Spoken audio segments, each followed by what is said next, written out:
नमस्कार साथियों, इस समय हम लोग मौजूद हैं लड़वारी में, जहां आदरणीय सांसद महोदय पंडित अनुराग शर्मा जी हमारे साथ हैं। सर, बाढ़ से कटवर तक की जो सड़क है, खबरें आई कि पास हुई लेकिन आज तक बनी नहीं। सर, तमाम ग्रामीण जो किसान आते हैं वो काफ़ी ज़्यादा इससे सर परेशान हैं। देखिए, बहुत सारी सड़कें इस बार बन चुकी हैं और आगे बन भी रही हैं। PMGSY 1 की स्कीम ख़त्म हुई, PMGSY 2 की ख़त्म हुई, या PMGSY 3 की योजना चालू करने वाले हैं। और हाल ही में आपको पता है कि बुंदेलखंड की मेरे ख्याल से सबसे बड़ी सड़क ललितपुर ज़िले को मिली है 1 अरब की, जो नारायण से जाके मेहरौनी तक, गौना मेहरौनी तक जाएगी। तो ऐसे सड़कें तो आती रहेंगी। सड़कें तो हमारी सरकार प्रतिबद्ध है कि सड़क बनाने में, जितनी सड़कें आदरणीय प्रधानमंत्री की सरकार ने बनाई हैं हिंदुस्तान में, उतनी कभी नहीं बनी। उतनी नहीं, अब तो आप ये मान के चल लीजिए कि पिछले 9 साल में इतनी सड़कें बन गई जो उससे पहले 60 साल में कभी नहीं बनी थी। तो प्रधानमंत्री जी की वजह से हर बड़ा हाईवे, हर बड़ी रोड और हर पुल पे विशेष ध्यान दिया जा रहा है।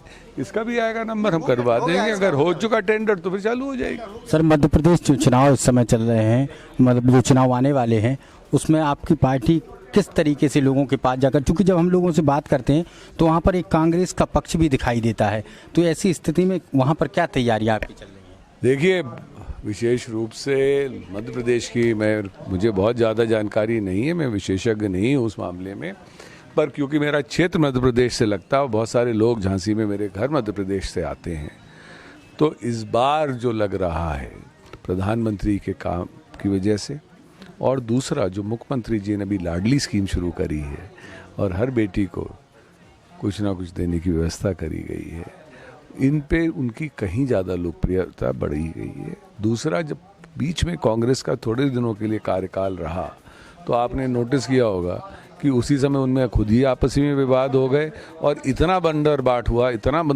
हुआ कि उसकी कोई सीमा ही नहीं थी। इसलिए कुछ तो छोड़ ही भागी है कांग्रेस को। सर, एक और सवाल आता है। पिछले दिनों एक खबर हमारे सहयोगी भारत समाचार के पत्रकार निक्की राजा जी ने चलाई थी कि आपके द्वारा गोद लिया गया जो अस्पताल है वहाँ लालटेन से सर इलाज किया जा रहा था, ऐसी परिस्थितियाँ वहाँ बनी हुई थी।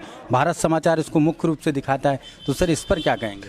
पहली चीज़, अस्पताल कभी गोद नहीं लिए जाते, अस्पताल सरकार बनाती, मैं गाँव गोद लेता हूँ। दूसरी, मुझे पता नहीं आप किस अस्पताल की बात कर रहे हैं। सामुदायिक स्वास्थ्य केंद्र। हाँ, तो ये बोलिए। तो स्वास्थ्य में मैंने ये बोला था कि वहाँ पर एक ऑक्सीजन का प्लांट लगवा दूंगा, जो लग गया।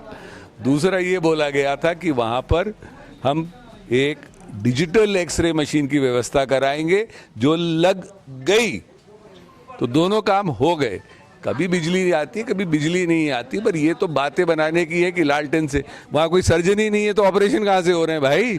तो उतना तो मत बोलिए ना। नहीं सर, पत्रकार है तो आप भी थोड़ी जिम्मेवारी। नहीं सर, भारत समाचार ने ये खबर चलाई थी। भारत समाचार को थोड़ी सी जिम्मेवारी से काम करना चाहिए। जब आज सर्जरी का है ही नहीं कोई ऑप्शन, तो सर्जरी लालटेन में कहाँ से हो जाएगी? सर 2024 में लोकसभा का चुनाव है, एक तरफ एनडीए, दूसरी तरफ इंडिया, तो क्या सोचते हैं, क्या एनडीए के खिलाफ इंडिया के खिलाफ एनडीए? इंडिया क्या है साहब? इंडिया एक गठबंधन है। किस सर, चीज का?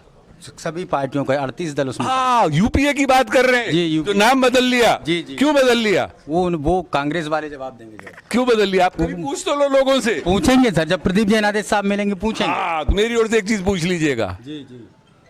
इतने स्कैम, इतना भ्रष्टाचार, इतना परिवारवाद कि नाम ही बदलना पड़ गया आपको। हमें नाम बदलने की जरूरत नहीं है, हम भारतवासी हैं, भारत मूल के वासी हैं। इलेक्शन तो हो गया साहब, इलेक्शन तो हम जीत चुके। बहुत बहुत धन्यवाद। ये थे हमारे साथ पंडित अनुराग विश्वनाथ शर्मा जी, झांसी ललितपुर लोकसभा क्षेत्र के सांसद हैं, जो इस समय आप लोगों के सामने थे। उन्होंने बताया भी, तमाम जो जानकारियां हैं उन्होंने दी। अब क्या होता है क्या नहीं होता है, ये आने वाला समय बताएगा। फिलहाल आप सभी लोगों से निवेदन, हमारे चैनल आलबाज न्यूज़ को आप सभी लोग सब्सक्राइब कर लें, बेल आइकन बटन दबा दें, जिससे आगामी कार्यक्रमों की जानकारी आप लोगों तक पहुंच सके। अगर फेसबुक पर हैं तो फॉलो कर लें। बहुत बहुत धन्यवाद आप सब।